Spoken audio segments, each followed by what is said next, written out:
Hello everyone. सो इस video lecture में हम जानेंगे व्हाट इज़ SN1 रिएक्शन। सो जैसे कि हम जानते हैं न्यूक्लियोफिलिक सब्स्टिट्यूशन रिएक्शन बहुत सारे तरीके की होती हैं। SN1 रिएक्शन होती है, SN2 रिएक्शन होती है, एंड एरोमेटिक सब्स्टिट्यूशन रिएक्शन होती हैं। Okay and so SN1 reaction क्या होती है? In SN1 reaction, S indicate substitution, N indicate nucleophile and 1 indicate unimolecular। अब इसका मतलब क्या हुआ? सबसे पहले हम जानते हैं कि सब्स्टिट्यूशन मतलब क्या होता है। मान लिया एक मॉलिक्यूल है CH3OH, दैट इज़ मीथेनॉल। अगर आप CH3OH में से OH को हटा दीजिए और वहाँ पे कोई न्यूक्लियोफाइल को ऐड कर दीजिए। मान लिया OH की जगह यहाँ पर क्लोराइड ने ले ली है, तो यहाँ पर न्यूक्लियोफाइल ने अटैक किया, क्लोराइड ने अटैक किया OH ग्रुप के ऊपर and chloride take the place of OH group. तो यहाँ पर एक सेम मॉलिक्यूल में सब्स्टिट्यूशन हो रहा है, मतलब किसी एक ग्रुप की जगह दूसरा ग्रुप उसकी जगह ले रहा है, that is substitution. So SN1 reaction is a nucleophilic substitution reaction where the determining step is unimolecular. ये जो रिएक्शन है वो यूनिमोलिकुलर रिएक्शन है। दैन इस रिएक्शन में क्या होता है? Inversion of configuration take place as well as retention take place. जैसे कि हम जब आइसोमेरिज पढ़ेंगे तो वहाँ पे RS कॉन्फिगरेशन की बात होगी। R कॉन्फिगरेशन का मॉलिक्यूल होता है, S कॉन्फिगरेशन का मॉलिक्यूल होता है। R and S just represent clockwise direction. जब हम मॉलिक्यूल में नंबरिंग करते हैं, ग्रुप्स को प्रायोरिटी देते हैं, तो वो क्लॉकवाइज आप नंबरिंग कर रहे हैं या एंटी क्लॉकवाइज कर रहे हैं, इसकी बेसिस पे मॉलिक्यूल का कॉन्फिगरेशन डिसाइड होता है। सो यहाँ पर अगर कोई मॉलिक्यूल S कॉन्फिगरेशन का है तो उसका इन्वर्जन हो जाएगा, R कॉन्फिगरेशन का बन जाएगा वो। सो इस पॉइंट का कहने का मतलब यही है कि the inversion of configuration take place in this reaction and it take place in the presence of polar protic solvents. ये रिएक्शन किसकी प्रेजेंस में होती है? पोलर प्रोटिक सॉल्वेंट्स की प्रेजेंस। पोलर प्रोटिक सॉल्वेंट्स कौन से सॉल्वेंट्स होते हैं? जिनके पास H+ आयंस होते हैं, जैसे HCl है, वाटर है, H2SO4 है, like that. Then the carbocation rearrangement is possible. जब इस रिएक्शन में कार्बोकेटायन का फॉर्मेशन होता है तो उसमें रीअरेंजमेंट जो है वो पॉसिबल होता है। जैसे एक कार्बन, मान लिया कॉर्नर वाले कार्बन के ऊपर प्लस चार्ज है, तो वो प्लस चार्ज बीच वाले कार्बन पे शिफ्ट हो जाएगा। Okay, so rearrangement of charge is possible.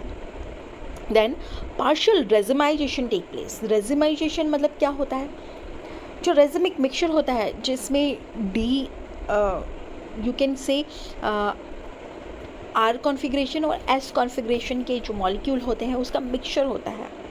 Okay, so partial रेजिमाइजेशन of, मान लिया कार्बोकेटाइन्स फॉर्म होते हैं, देन उसमें क्या होता है? रेजिमाइजेशन हो जाता है। आधे मॉलिक्यूल S कॉन्फिगरेशन के होते हैं, आधे मॉलिक्यूल R कॉन्फिगरेशन के होते हैं। So partial racemization take place.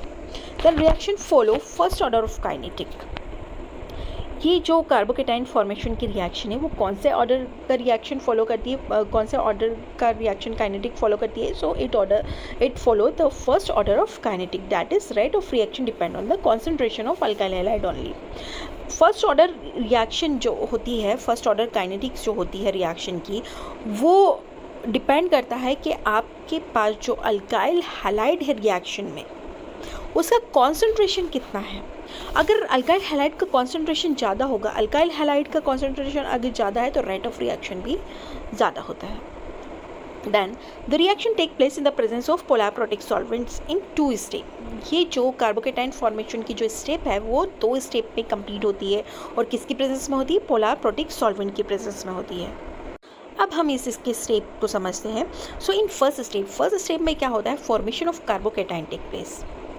पहले स्टेप में क्या हो रहा है? कार्बोकेटाइन का फॉर्मेशन हो रहा है एंड सेकेंड स्टेप में उस कार्बोकेटाइन के ऊपर न्यूक्लियोफाइल आकर अटैक कर रहा है। सो वेरी एग्जांपल ले लेते हैं। इन वेरी फर्स्ट स्टेप एक मॉलिक्यूल है कार्बन के ऊपर एक साइड ब्रोमीन अटैच है एंड देन उसके साथ 3 CH3 ग्रुप अटैच है।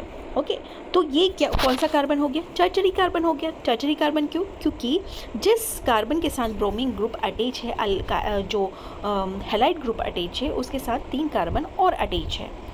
ओके, अगर 2 कार्बन डायरेक्टली अटैच होते तो वो सेकेंडरी कार्बन होता, कार्बोकेटाइन होता। अगर 1 कार्बन अटैच होता तो वो कहलाता है प्राइमरी कार्बोकेटाइन।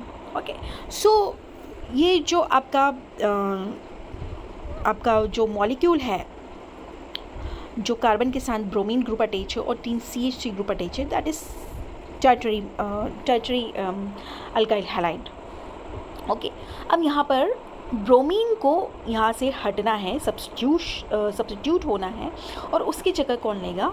OH ग्रुप लेगा, दैट इज न्यूक्लियोफाइल लेगा, OH माइनस ग्रुप। और ये जो रिएक्शन है, फर्स्ट स्टेप है कार्बोकेटाइन फॉर्मेशन की, वो स्लो स्टेप है, ठीक है।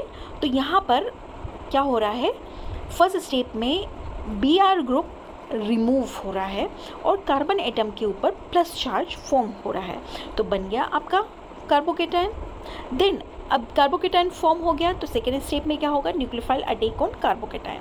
जो हमारा कार्बोकेटाइन फॉर्म हुआ है प्लस चार्ज के साथ, उसके ऊपर OH माइनस न्यूक्लियोफाइल क्या होगा?